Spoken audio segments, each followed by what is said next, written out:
ポケモン剣立てついに始まったぞ。やったー。このグラフィック、3DS 時代とは桁違いですね。剣立ても発売されたばかりなんでね、まだまだ育成環境とかも整っていなくて対戦もできないので、今日はこの剣立ての目玉要素の一つ、ワイルドエリアでとあるミッションをこなします。ワイルドエリアでは360度視点を自由に変えられて、時間や天気によって出現するポケモンも変わる広大な場所なんですよね。ハードの進化とともにソフトも進化してますなぁ。で、今日はそのワイルドエリアで何をするんでしょうか。見ての通りこれはストーリーの序盤の方なんだけど、いくら序盤といえどこのチャンネルに必要不可欠なポケモンがいるだろう？そいつを捕まえに行くのさ。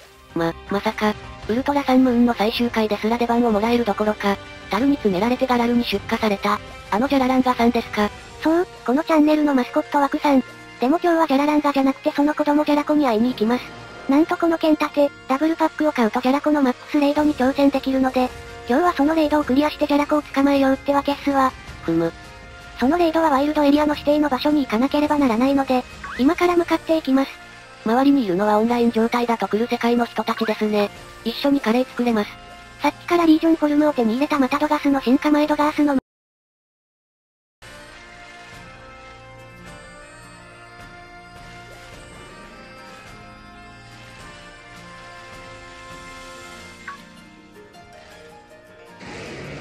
嘘やろ、こんな早くに出てくるとは。いやちょっとこっち来るなって、どっか行けば障害物にぶつかったー。捕まっちゃいました。おい何やってんだ？出てくんのが早いんだよ。打ち合わせとちげえだろうが。レベルが高いポケモンともそうレベル60。こちらの手持ちはみんなレベル30以下。専用 Z を剥奪されて600族の端に逆戻りするはずのジャラランガに、なすすべがないだと。捕獲も討伐も無理でしょうね。まさか剣立て開始数時間でこのポケモンに頭を下げて、尻尾巻いて逃げろとでも言うのか？なんたる屈辱。マスコット枠に恥をかかされるなどあって良いものなのだろうか。まあでも言うて進化後の600族ですから、ストーリー段階ではどう考えても強い部類にいるでしょう。いいかよく聞け。これは負けを認めて逃げるのではない。戦略的撤退ってやつなんだ。逃げるコマンドでも逃げれなさそうなので、涙のピッピ人形ですね。覚えてやがれ。セリフが完全にかませ役です。一生ピッピのお人形で遊んでやがれ。気を取り直してジャラコを捕まえに行きましょう。天に向かって伸びる赤いスポットはレイドバトルができるところ。だけど我々が目指す配信のジャラコは特別で、奥の塔の中に出現するんですわな。ところで剣立ての画面と私たちの配置はこれでやっていくんですか？それはちょっとまだ未定で、初回はこれでもいいかなって。天気が雪になりましたね。このワイルドエリアは対戦と同じでいろんな天気があります。この辺は不安定の巣なのかな？現段階では何もいません。その何もいない状態の塔に、ダブルパックで配信されたコードを入力していた謎のアイテム、星 &458。マジでアイテムの名前意味不明なんですが、この魔法の粉を振りかけると、粉じゃないでしょ。ジャラコが出現します。科学の力ってすげえ。おお、急にまがまがしい光で満ちました。ジャラコが出現したようです。これでジャラランガさんはさっきの怪しい物体で作れることが証明された。なあほな。ここ非常に重要なんですが、オンラインにしとけば友達がいなくても、人が勝手に集まってくるみたいですな。つまりあんたみたいな友達のいないまんじゅうでも、安心してレイドバトルできるわけですね。まあ集まらなくても代わりに NPC が入ってくれるみたいなんだけど。そうこうしてるうちに3人集まりました。まああんまり待つのも面倒だしこれで行ってみるか。一人くらい NPC で埋めても問題ないでしょ。レイドボスの強さは左上の星の数で決まるようですね。